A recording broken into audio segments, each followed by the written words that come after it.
De tout temps, les hommes ont vénéré la puissance de l'astre du jour, ce soleil qui nous éclaire et qui est indispensable à nos vies. C'est pour lui que des peuples ont construit des temples. Au Moyen Âge, d'autres hommes ont eux aussi imaginé et bâti des édifices grandioses, des cathédrales, sous le signe de la lumière pour glorifier l'indicible. Nous sommes en Île-de-France, dans la basilique Saint-Denis, moult fois remaniée au cours du temps et devenue aujourd'hui une cathédrale. Elle est bien connue pour être la nécropole des rois de France.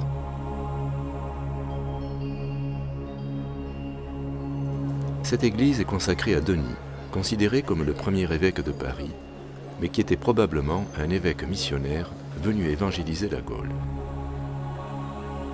Il fut supplicié avec ses 2 compagnons vers l'an 250. Plus tard, une basilique sera élevée sur la sépulture du saint.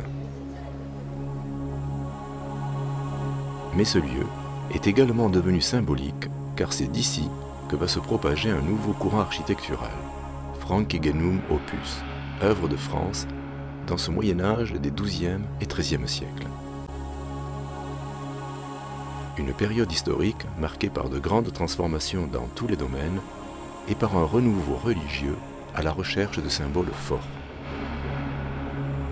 Ce nouvel élan architectural, dont Saint-Denis est en quelque sorte le prototype, s'étalera sur plus d'un siècle.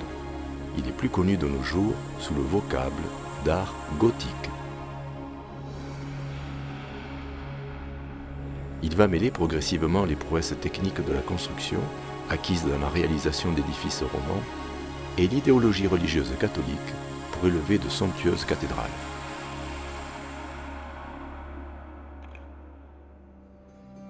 C'est dans ce contexte que l'abbé Suger, de l'abbaye bénédictine de Saint-Denis, et proche conseiller du roi, souhaite transformer cette ancienne abbatiale carolingienne en un édifice prestigieux, richement décoré d'or et d'argent, afin de mettre en valeur les reliques de Denis dans un nouveau chœur baigné de lumière.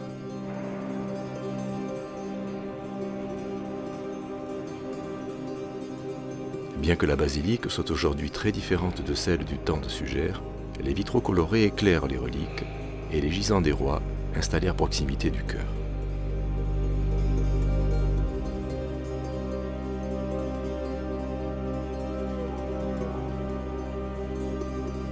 Par ailleurs, il souhaite agrandir l'édifice pour accueillir le plus grand nombre de fidèles et pour qu'ils puissent s'approcher de l'autel, du reliquaire et des chapelles rayonnantes, il imagine alors un déambulatoire baigné de lumière.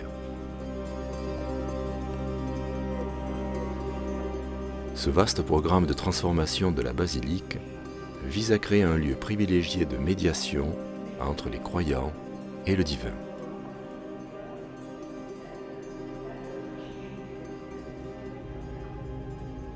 L'âme est figure de lumière. L'abbé Suger est alors très influencé par les idées néoplatoniciennes de Plotin et par les écrits du pseudo-Denis.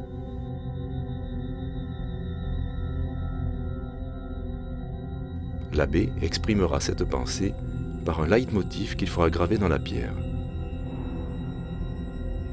L'esprit aveugle surgit vers la vérité par ce qui est matériel. Voyant la lumière, il ressuscite de sa submersion antérieure. L'expression architecturale de cette pensée se traduira progressivement en appliquant 2 nouveaux principes. Élever la nef de plus en plus haut et faire entrer le plus possible de lumière. C'est par l'utilisation audacieuse de nervures en arc brisé que l'architecture ogivale va permettre de mettre en œuvre ce projet. Les nervures se croisent à la clé de voûte. Toutes les forces d'appui de cette voûte en ogive reposent sur ces piliers. Plus besoin alors de murs épais, comme dans les édifices romans, pour soutenir l'ensemble. Afin de renforcer et de compenser les forces obliques descendantes des piliers, l'arc-boutant, qui est placé à l'extérieur, produit une force oblique montante. Il est alors possible d'effectuer de grandes ouvertures pour faire entrer un maximum de lumière. Tout en se rapprochant des cieux, identifiés au royaume de Dieu, la lumière solaire devient alors une métaphore de la spiritualité. Suger développe ainsi une véritable théologie associée à une mystique de la lumière et même de l'image, qui va servir de point d'appui à cette nouvelle esthétique, rompant avec les canons de l'art roman considérés comme plus austères. Cette nouvelle théologie va s'exprimer par une scénographie lumineuse subtile, dans des jeux d'ombre et de lumière et de couleurs diffusées par de splendides vitraux colorés. Le regard doit se porter vers le haut, participant ainsi à la transcendance qu'est supposé apporter le vitrail sur le fidèle. Tout en conférant une nouvelle lumière à l'édifice, le vitrail devient aussi un médium pour l'éducation des fidèles.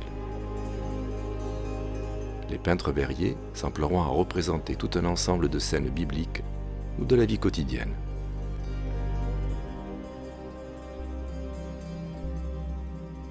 Du profane vers le sacré, les couleurs transmutent la lumière qui doit toucher le plus grand nombre de fidèles dans son mouvement imperceptible, dans une sorte de luminothérapie mystique. Il est alors fascinant de mettre en résonance la pensée de Plotin avec les palpitations silencieuses de cette symphonie lumineuse captée par la caméra.